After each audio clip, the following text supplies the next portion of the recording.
It's time. We've done it. I've pressed the button. I've activated my wildcard for Gameweek 24. In this video, we're going to look at my Gameweek 24 wildcard draft and see how this team shapes up. Welcome to my channel. I'm your host, Femi. Let's jump into it.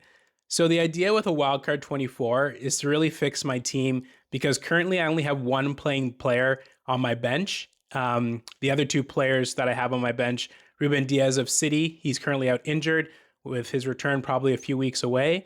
And then Daniel Malen from Aston Villa, who is no longer with Villa as they transferred him to Roma. So that in itself is a problem. The second thing is a lot of my premium assets, I'm talking about Bukayo Saka and Foden in my team, are not producing, and it's time to move on from them because, we can't take so many blanks with these high price assets. We need assets that can get us points. So that's the second piece. And then the third piece is, Chelsea embarks on this great fixture run that's upcoming in Gameweek 24. So I only have Chalobah in my team in defense. Should I consider other Chelsea assets? That's the perfect time to think about and use the wild card. And then lastly, I think like a lot of us, we're having issues with sliding down the ranks. It's been another difficult week in this Gameweek 23. I'm recording this after the Arsenal loss to Man U at home, snapping their unbeaten run at home for Arsenal. And, we just need to look at different assets to help us potentially get points. And the thing about a wildcard that I love right now is if you get it right, you can be ahead, right, of a lot of players who do not play the wildcard potentially this week and maybe save it for later game weeks. For me in FPL, it's all about taking advantage of the points that are here and present. Should in the future, because Arsenal may blank in the future in game week 30 something or whatever, that's way too far to think about and worry about. I need to try and save my season a little bit and, ensure that my players, I'm getting the most out of my squad right now before things change. And I think it's such a great time to take advantage of and go after some players that are not in my squad that have been performing quite well all season, aka like a Semenyo, to consider in my squad moving forward. So that lays the land for what the wildcard draft is that you'll see. But before that, let's go and look at, some of the best attacks and defenses in my view before getting to build the best wildcard draft for Gameweek 24. So when I'm looking at the best attacks, I'm just looking at the goals for numbers. Obviously, there's nuances that happen from a week-to-week basis, but the best three attacks so far are Arsenal, Man City, and Man United. So that's where I'm going to be looking in terms of ideally the midfielders and forwards of my squad who will comprise those attacks. And then the tier 2, I would say, would be, a Liverpool, Chelsea, and Aston Villa. And those are also players that we want to consider when we look at the attacks moving forward. And then quite simply in the defense, we see the same two teams in Arsenal and Man City. And then we have a glut of teams tied on 25 goals conceded with Everton, Chelsea, Villa, and Sunderland just after them at 26 goals conceded. So, game week 23 is not finished. There's still the game on Monday to come, but ultimately that's how I'm going to be thinking about my squad, is looking at players from these teams when I'm thinking about the best attacks and best attacks and best defenses so that I can maximize the team moving forward. All right, so that's enough said about that. Let's just go in and have the fun of building this wildcard team, and let's do that now. Okay, so here's the squad and how it looks right now. Let's go make this better. So in terms of the team, let's just X out all the players that we will be taking out. And let's start with the most cleanest slate possible. And ultimately with this, the best place to start is Arsenal. So in terms of the Arsenal assets, we already mentioned earlier how Saka is going to come out of this squad. The two essential Arsenal assets I do need are Gabriel and Rice. The reason being is Arsenal is going to have potentially a double game week in game week 26. So with that being 2 game weeks away, we have to decide on who that third Arsenal player will be. And so with that, we have to go to their defense. And the most reliable option is Timber. However, I'm not super convinced because his upside is from a scoring perspective is quite limited, especially when you look at, if you were to take a look at here, to show you the bonus points difference, Gabriel with 18 bonus points and Timber only with 7. So for more than double the amount of bonus points and only 0.3 million more, you're getting Gabriel. That's the reason why I don't typically like Timber moving forward, but we do need a third Arsenal, so he is going to be in the squad for now. Of course, with all of these changes, you can get them changed up into the deadline, so we can have maybe a look later in the week as to different options from that perspective. But anyways, we can move on to the goalkeepers.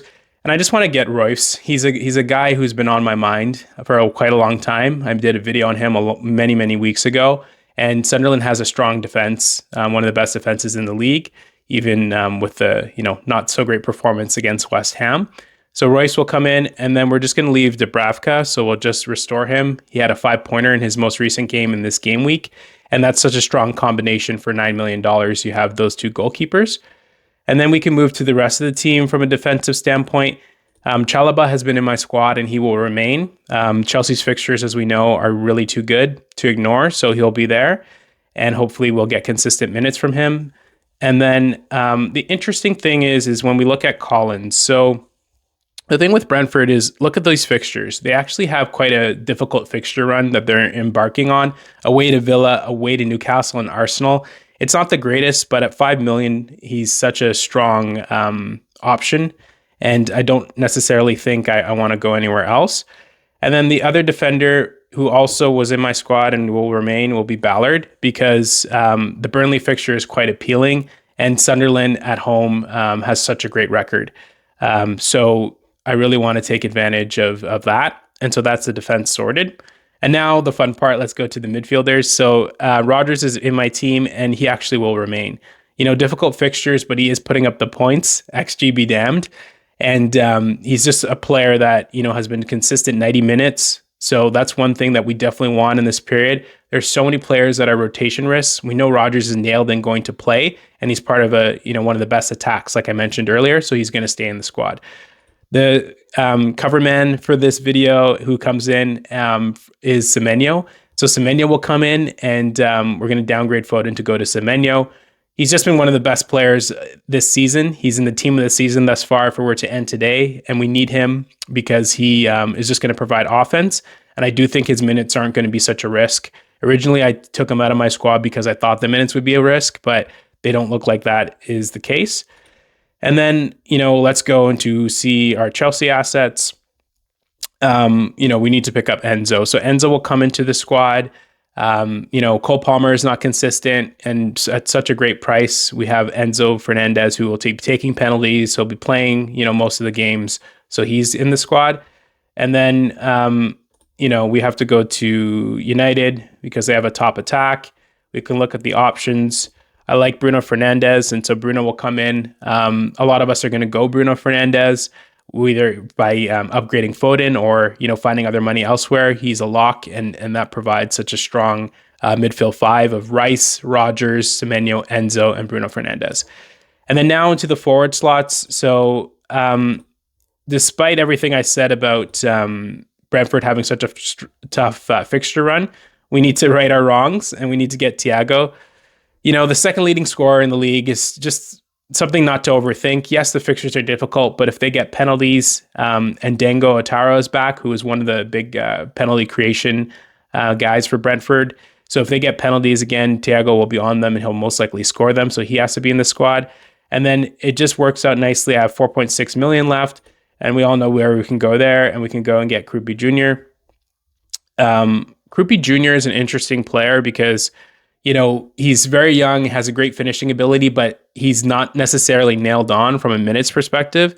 So if you look at his profile and if you look at the minutes here, 66, 71, 63, and 16. This is why I don't recommend necessarily going for him as an option from a starting perspective, but having him on your bench, because with those minutes, it's just a little bit unpredictable as to if he'll play. If he does play, he can give you output with goals, but that's a concern. And also that's the reason why I see a lot of drafts would have Krupi Jr. and like a Mane at Wolves. That doesn't give you enough cover from a forward perspective. So giving Thiago gives you great insurance. And we do know that the Brentford fixture run gets better in 27, as you can see with Brighton away at home. And then they have Burnley away in 28. So that's the reason why I just get him in now. You don't have to worry about him. And that's how it would go from that perspective. So this is how the team lines up. Royce will be the starter. And then we have a defense of Gabriel, Timber, Collins, Chalobah, and Ballard. Most likely I'm going to be playing 3 at the back. So I'll have to figure out most likely our double Arsenal and then one of these other defenders. But because the midfield 5, I have to start with Rice, Rogers, Semenyo, Enzo, and Bruno Fernandes.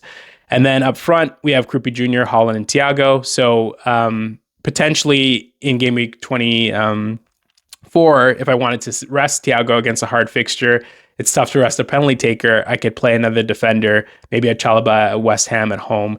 And we know that West Ham doesn't defend set pieces really well, so Chalobah could be a great option.